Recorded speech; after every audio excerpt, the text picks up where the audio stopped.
Muy bien, avanzamos en la clase número 12.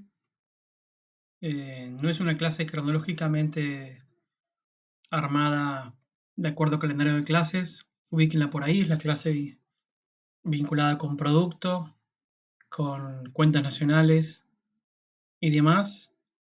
Y después, en todo caso, haré la clase que corresponde luego de esta.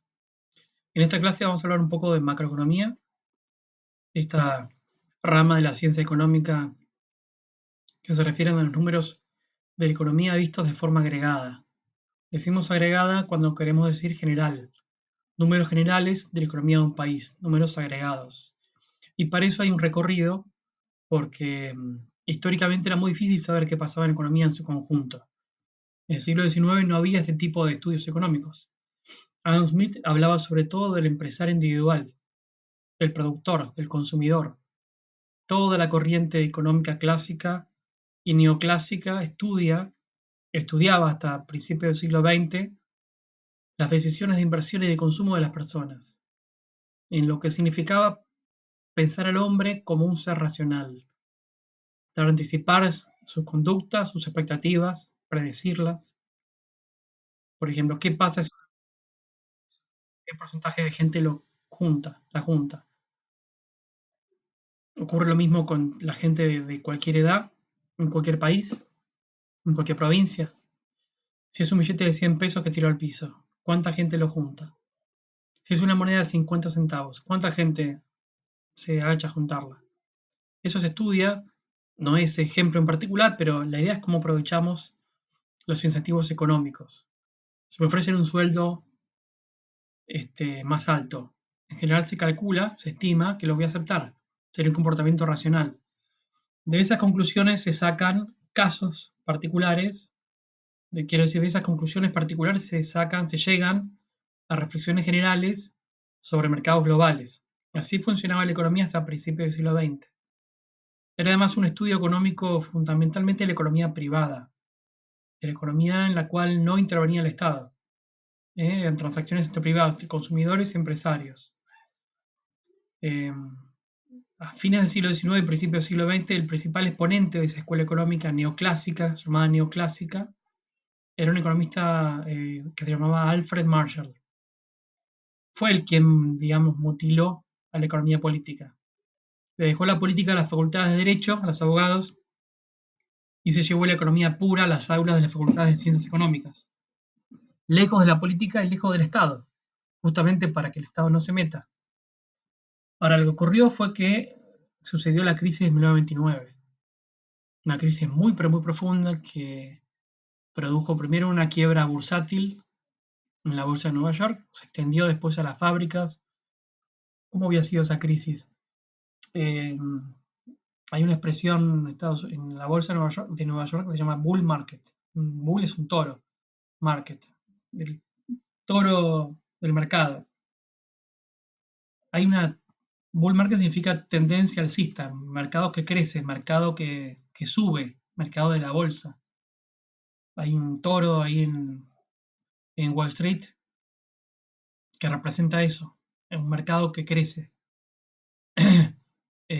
Había pasado lo siguiente, en 1928, 1929, la gente creía que todo el valor de las acciones de las empresas no tenían techo.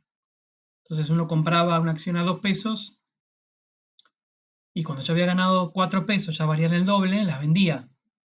Y alguien las compraba a 4 pesos y después las vendía a 8. Y alguien compraba esa acción de General Electric o cualquier empresa a 8 y las vendía a 13.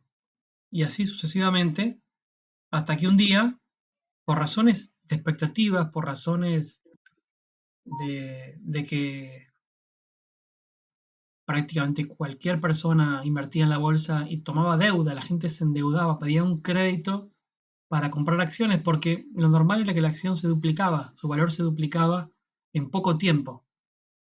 Y el que había pagado 4, el que había pagado 15, volvía a entrar en 22 y ya la acción valía 30 y valía 50. Hasta que un día esa burbuja, esa burbuja bursátil explotó, alguien no consiguió vendedor a 45 no consiguió vendedor a 44, se preocupó, intentó vender en 43 esa acción, ya quizá él mismo había comprado en 43. Otro dijo, che, ¿qué pasa que no hay compradores en 45? Ya nadie más está dispuesto a pagar eso. Y empezó, casi por sin anticipación, una especie de corrida. Corrida quiere decir cuando todos buscan en un efecto manada hacer lo mismo, vender al mismo tiempo esa acción de 45. Todo el mundo tenía acciones de General Electric, por decir un nombre, ¿no? Queriendo venderlas al mismo tiempo, y pasó de 43 a $1 en cuestión de semanas.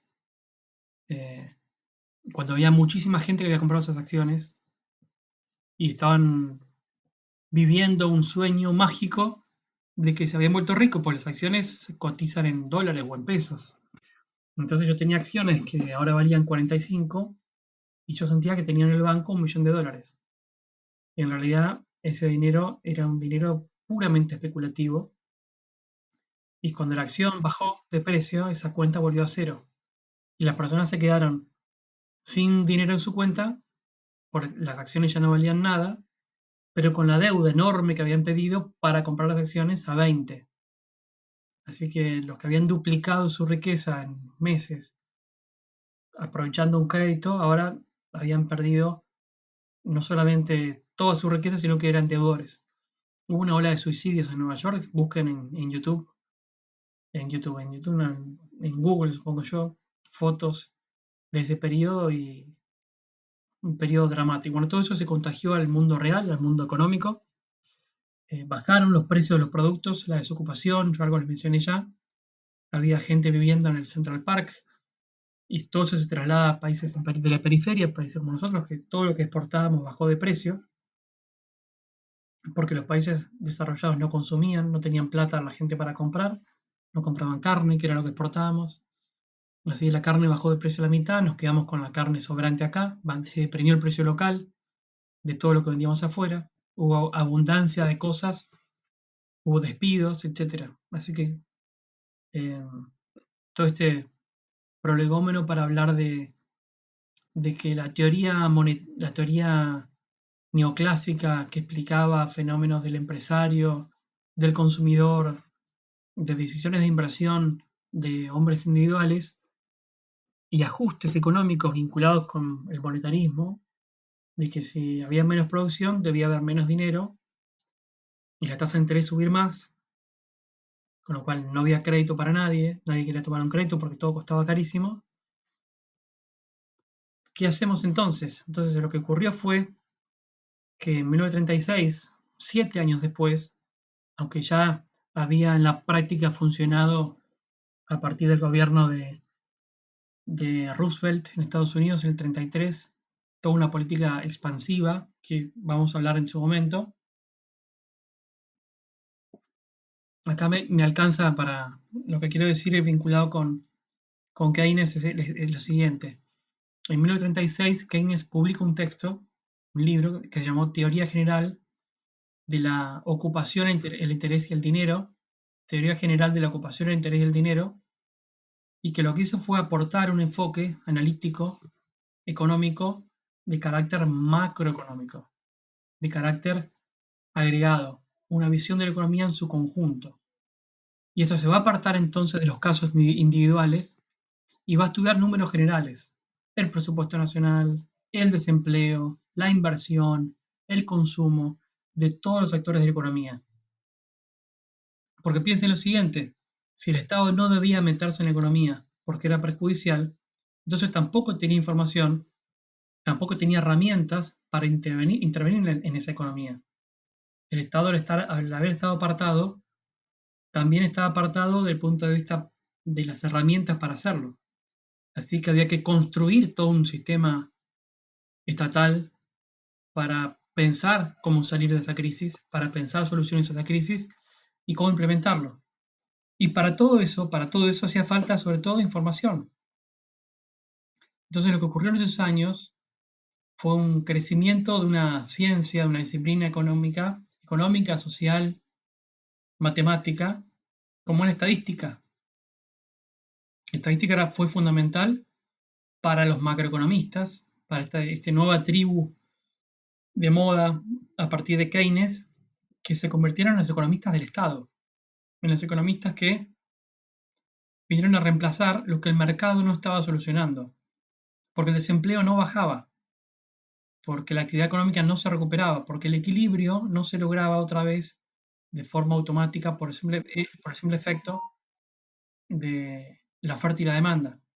Entonces, esa información estadística fue el insumo, fue el elemento que sirvió para una mayor intervención del Estado en la economía. Con los datos que aportaban los censos, los informes que se hacían en las crecientes áreas de estadística que se empezaron a construir en los ministerios de Economía. Así que vamos a hablar un poco de algunos de estos conceptos fundamentales vinculados al Producto Nacional, al valor agregado, al Producto Bruto Interno y otros, todos conceptos fundamentales para analizar y entender de forma general la economía de un país. El texto, que es muy breve y yo incluso se los subí al compendio subrayado y todo, es un texto que usamos para analizar esto, que es el texto de González y Tomasini, que comienza en el fragmento que tienen que estudiar preguntándose cuál es la relación entre el valor agregado,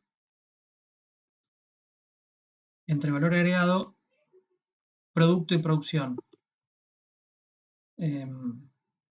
Así que vamos a ver en particular esto en el próximo fragmento, de forma tal que podamos analizarlo de una sola vez.